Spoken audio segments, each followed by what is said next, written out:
Hello everyone, today I'm going to analyze two books from a very famous children's literature author, Margaret Weld. I chose her book because I read her award-winning picture book before. The book name is Fox. I was touched when I was reading this book. So I just got the feeling that she has a deep source of what really matters in humans' life, which I quite admire. The two books I chose, the first one is Goodbye House, Hello House. And the second one is Pink. It's a very beautiful book you can put into bedroom as a decoration. So let's start from Pink first. Pink is a small dinosaur who stands out from the crowd. Hide and seek is her favorite game, but her color means she's always the first one to be found. She doesn't want to be pink anymore, until her difference helps her friends find their way home again. So it's an adorable picture book about accepting yourself and finding your strengths. So when we try to analyze books, we can start from the social context and the cultural context. The two contexts of a text helps children understand what is happening and why. They are made up of several factors including setting, background, cultures, beliefs, and community. Each of these items affects how a reader looks at and understands what is happening in that text.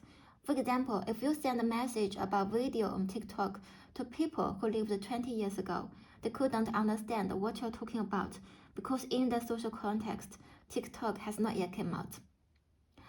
And according to MacDonald, reading for social context in literary texts draws attention to the daily lives of the characters and their power and status in relation to each other. Let's see this picture. So aspects of social context. The first one, the communities or groups. My responses are dinosaurs live in a forest, and little dinosaur Pink lives with her parents and other dinosaurs. There are also other animals in it. Examples: just before the sunset, the little dinosaur's moms and dads arrived, full of hugs and joyful tears. Two pterodactyls circled ahead. Pink shouted and waved. She knew to tell her parents where she was and the values the groups espouse. My response is, they love kids. Examples: you're so pretty and sweet, everyone said. Pink loved being Pink. And how gender is presented. So the main character, Pink, is female, and the other important characters include her mother and her father. And how different generations relate to each other. Pink could complain to her parents, share her ideas, and parents love and educate, encourage kids. So the examples are, I hate being Pink, Pink told her mom. And it's hard to be different, said Mom, but no one's as pretty and sweet as you.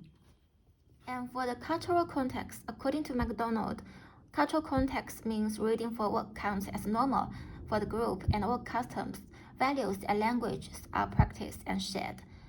Let's see this picture. So the aspects of cultural context. What cultural items are included and why? My response is, Little Pink Dinosaur plays hide and seek with friends.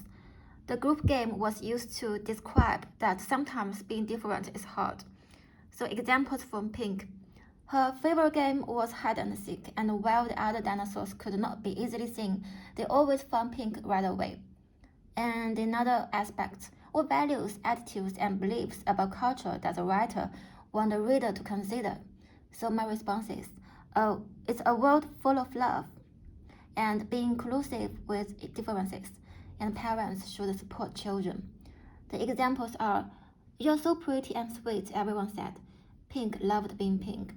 It's hard to be different, said Mom, but no one's as pretty and sweet as you.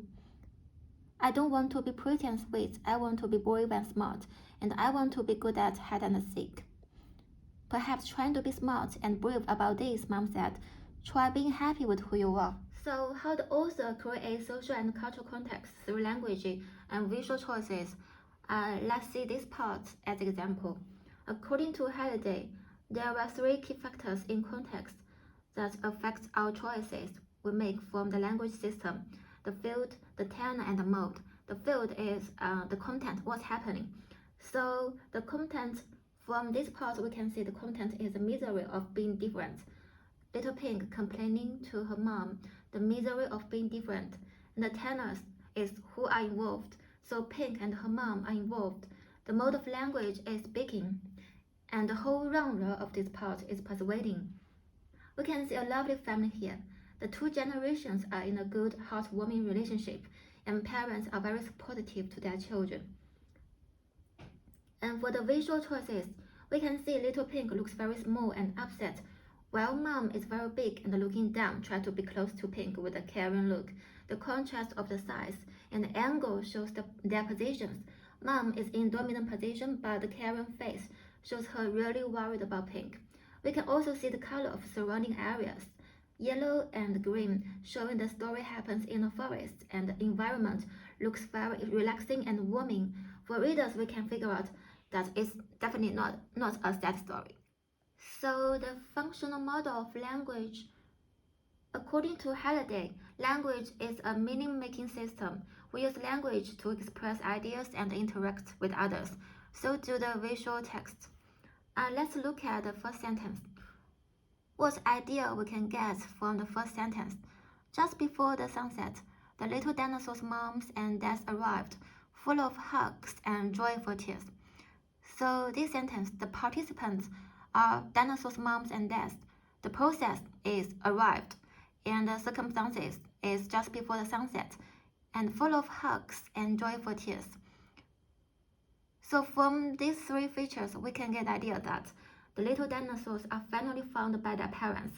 They are safe and happy now. For the visual features, let's look at this whole picture. It's a very beautiful picture, isn't it? So there are three features of a visual text: vector, gaze, and the layout. So for the vector, so it's what's happening. Dinosaurs' families went home with sunset. Unlike the other little dinosaurs staying close to their parents, Pink ran in front of her father, looks very happy and confident. For the gaze, the illustrator used a close shot. We have a close distance to the dinosaurs.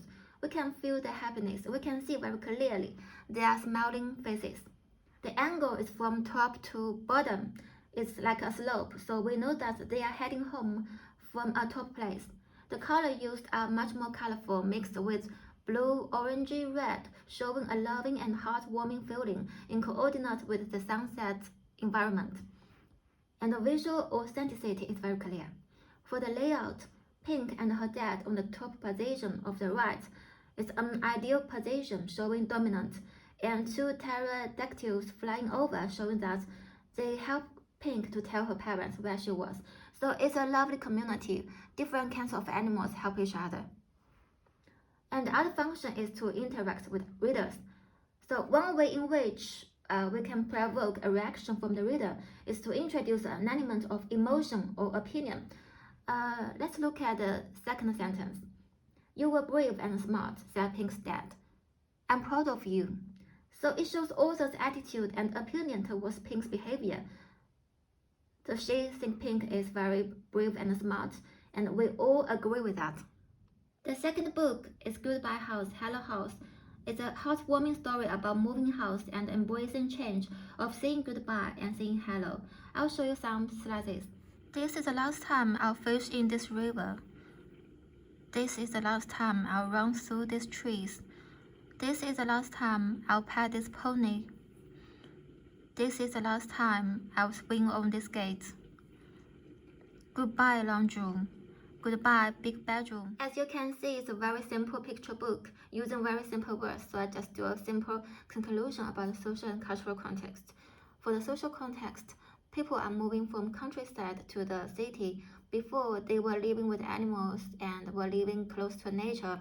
For the gender distribution, the characters in this book are both females. Females are in dominant.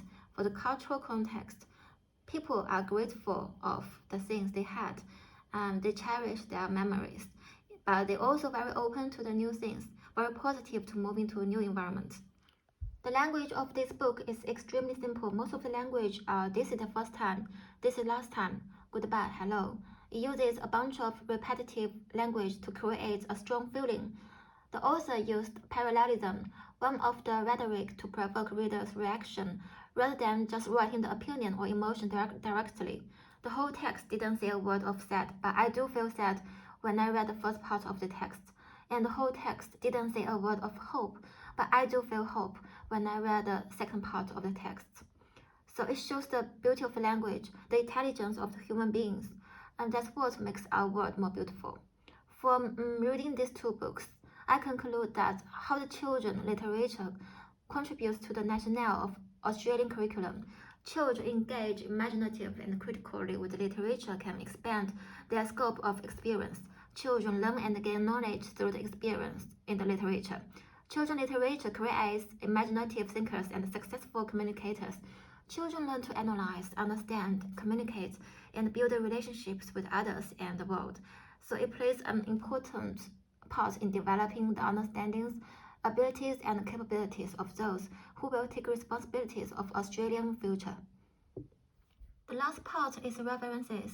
Thank you very much for listening. I apologize for my broken English.